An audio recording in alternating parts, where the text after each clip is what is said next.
Do you have some of these older cameras laying around? I have this old Panasonic HDC TM700. I bought it when one of my kids was born.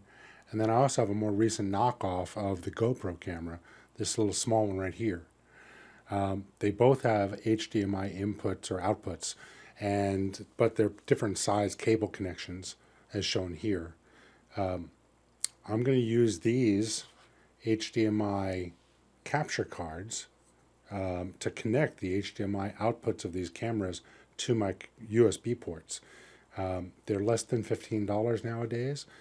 Considering that I'm doing screen recording, I'm not that worried about the reliability. They're no-name device. If you want to go top of the line, you'd get one of these from Blackmagic, a Blackmagic capture card, but they're running over $500 for 4 inputs.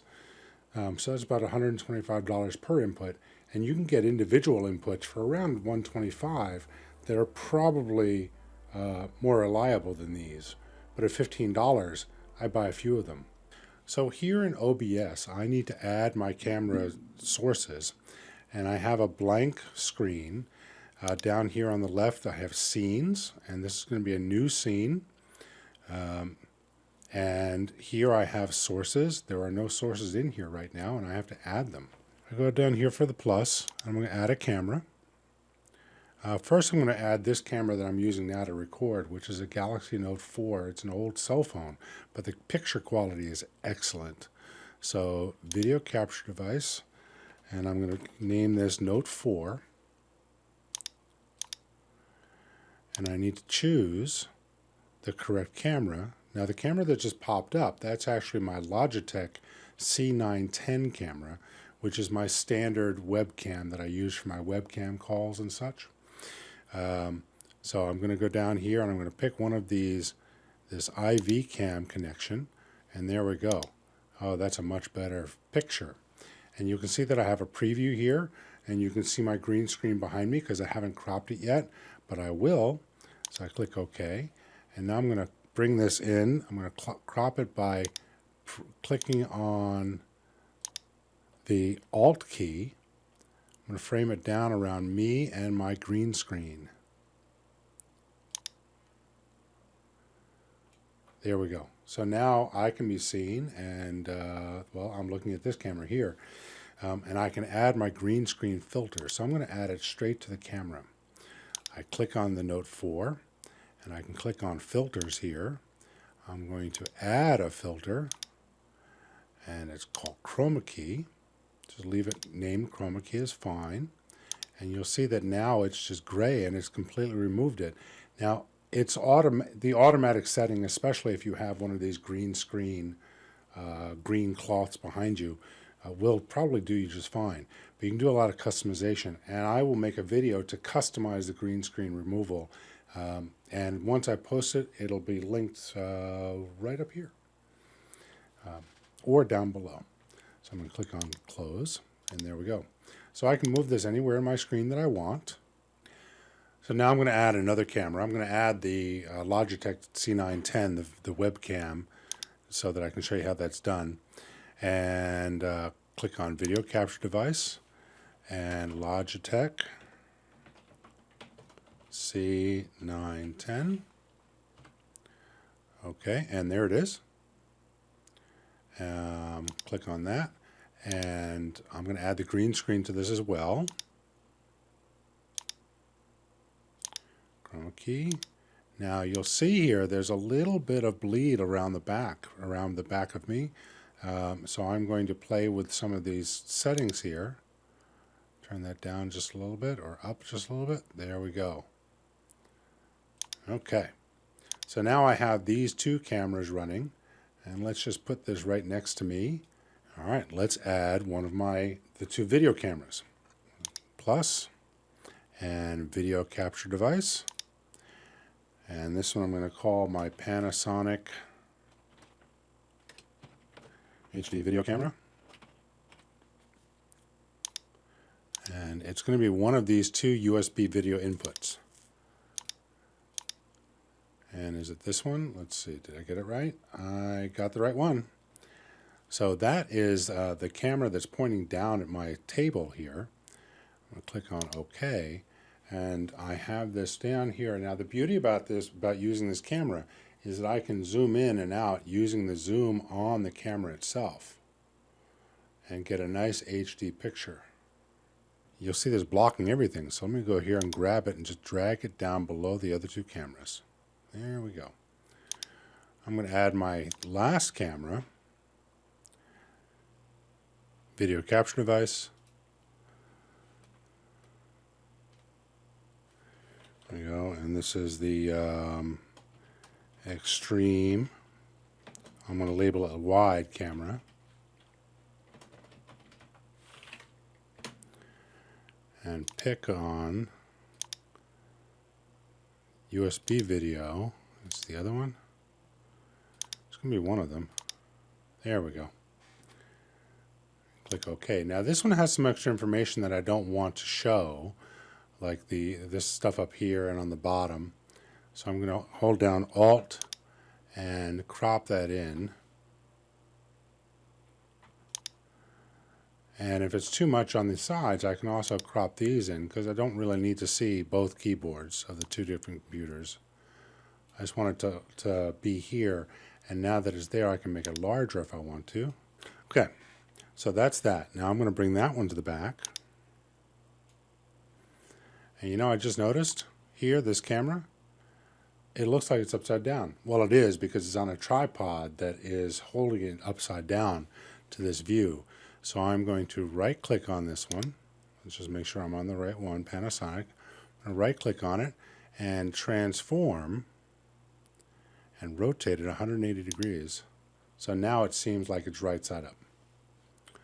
There we go. So that's all 4 cameras. And I can manipulate this one so I make it smaller. And then I can bring this one in so it can be seen over here. So this is the close-up one. Let's move myself over here. There we go. I'll move this over here. So that's the wide one, and this is the more close-up one. Let's crop that. Let's make that a little bit smaller. I'm going to zoom in a little bit on it on my pad. Refocus it a little bit. There we go. So now I can be writing on this pad with a Sharpie or anything else, and I can be doing my work. I'm going to get rid of those two things there, and I can make this a lot tighter. I don't need the whole frame there. Here we go. One big thing that I haven't added yet is that none of these cameras do I have the microphones activated. So I'm going to need to add an audio input. And I have this microphone here. It's an Electro-Voice RE20 running through an adapter so that it can hear me. It's a pretty good microphone. I need to add the audio input so that I have that. So I'm going to do audio input capture. EV-RE20, that's the input. That's the microphone. And I'm going to choose the microphone. Blue Icicle is the adapter that I'm using in order to get the audio into the computer. Click on that one and click OK. And there it is right there. And you can see here the green lines going up and down. The other ones I don't have on. As a matter of fact, just in case, I'm going to mute them all because I don't need those inputs. And in fact, I can even click on the gear and hide them because I don't need to see them. Okay, so now I have this scene that has all of my gear that I'm using right at this moment. I'll be adding some more stuff in a while. So I click on plus for scene. Actually, I'm going to right-click on this scene and I'm going to click on duplicate. Okay, just scene 2. I can rename them later. Now in this scene, what I'm going to do is I'm going to get rid of the Logitech because I don't need it. Okay, it's gone. But if I go back to scene 1, it's there. Scene 2, it's gone.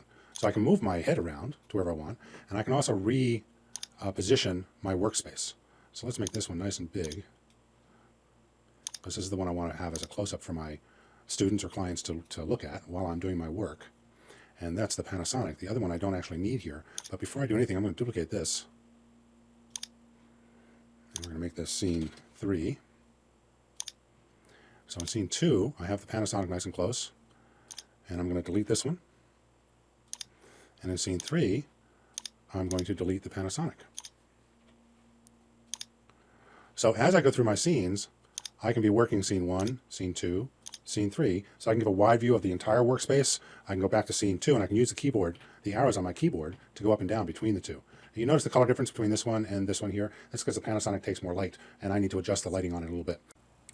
So now that we have this all set up, we're going to start a Zoom meeting. New meeting. And this is what it looks like with my regular camera here. And I'm going to go down. Let's get rid of this one. I'm going to start recording this. and I'm going to place the recording right up here so you can see what the Zoom people see. I'm going to go here and change my camera from my current Note 4, which is through iVCam. We talked about that. And I'm going to change it to OBS camera. I lied. We're going to change it to OBS virtual camera. I have an old driver installed, so it saw that. You probably won't have that. And you can see the OBS symbol here. So now I need to go back into OBS, and down here in the lower right corner, there's a button that says Start Virtual Camera. So I click that. This is what I'm sending out, and I'm not going to share the screen anymore because now OBS is doing all that for me. Here in OBS, let me move that out of the way. Here in OBS, I can change my scene. So I have my cameras, and I have my close-up camera, and I have my wide-angle camera. This window, by the way, over here could, instead of showing these other cameras, could show a Chrome browser or a Firefox browser or Safari, whatever browser you want. That's in another video. Or video, you can feed videos, you can do a PowerPoint, Google Slides, and so on. Anything be broadcast instead of sharing your screen. So I changed these. Now check this out with the two screens. I just wanted to point this out. Something that's cool about this is that if I want to do a close-up, the reason why I use two screens here is because if I want to do a close-up tutorial of, let's say, using this ruler, you can see the whole ruler here, but you can't see any detail. So let's zoom in on the ruler itself.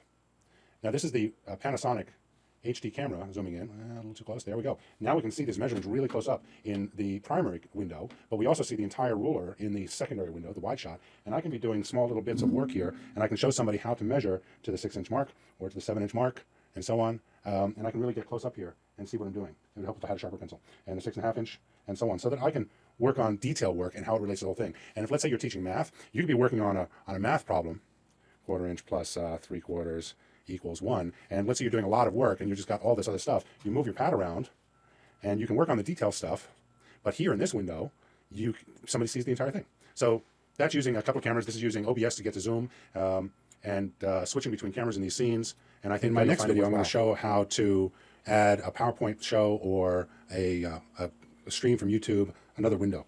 If you like this and it was helpful, please like and subscribe and click the little bell so that you come back and you know when I'm going to do the next thing. You get notified. I have a lot of these videos that I'm making. Put comments in the comments below so that I know what it is that you need next. Ask questions. How do you use OBS in your teaching?